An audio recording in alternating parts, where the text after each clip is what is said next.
Hello, Master Club. So just some basics about double nunchuck. So basically, it's kind of like everything you've done with your single chucks in Black Belt Club, but with two hands. So for instance, a common thing that we do is our figure eight.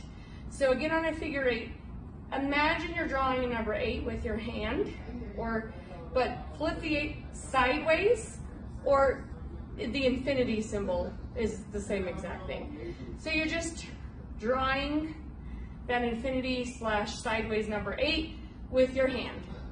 Once you have that on your front good hand, I should say, try it with your bad hand. Once you're able to get it good with your bad hand, that's when you can try that double figure 8 with both hands.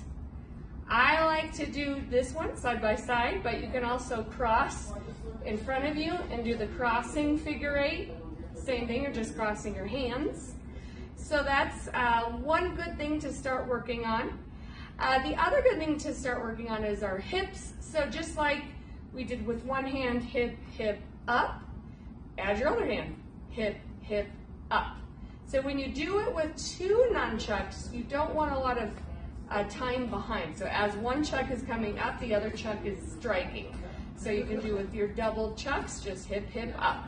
You can also do a cross, hip, hip, up, cross, hip, hip, up. So those are also some common things. Of course, we have our forward spins, our back spins, and anything you can do with one hand, you can do with two hands. Forward, underneath, back, up, forward, underneath, back, up. So those spins are really important to work on. Another thing is our hand rolls. So again, on a hand roll, you want to hold your nunchuck down. I like to start with my thumb pointing to the ground.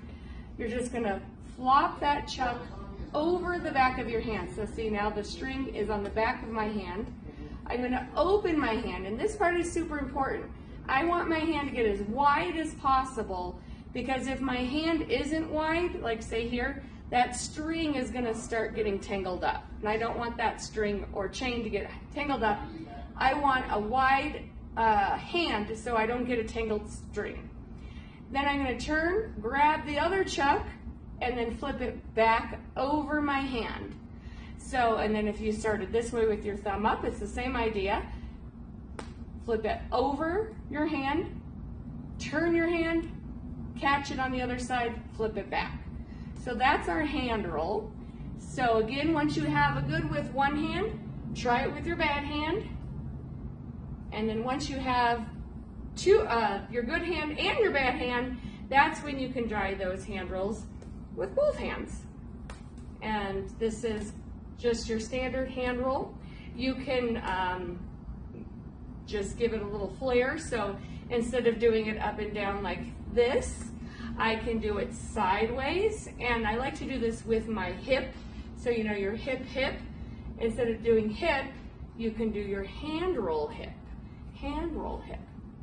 So once you can do it with one hand, you can do it with the other. So if you put one hand where your thumb's down and your back hand where your thumb's up, I can do just like this, and you can come back around. Just like that. And as you see, sometimes even Miss Graham messes up. So the most important part about weapons, especially nunchucks, is that you have fun with them. This is about just thinking of ideas and going out in the yard and playing with them. So, you know, maybe you try a side. You can also go up on the back, down under. Same thing with your other hand. You can do it with both hands. You can do that front. Another fun thing to do is our gunslinger. So you go into a horse stance and start from the middle, and then just hand roll to the outside, and then hand roll to the inside.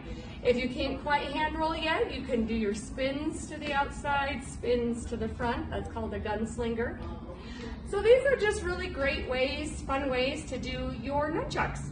So just play around with it. That's the most important part, guys. You're not gonna be perfect at it at first. You're gonna get hit with them. They're gonna leave bruises. That's normal, but just make sure you're having fun and don't be too hard on yourselves.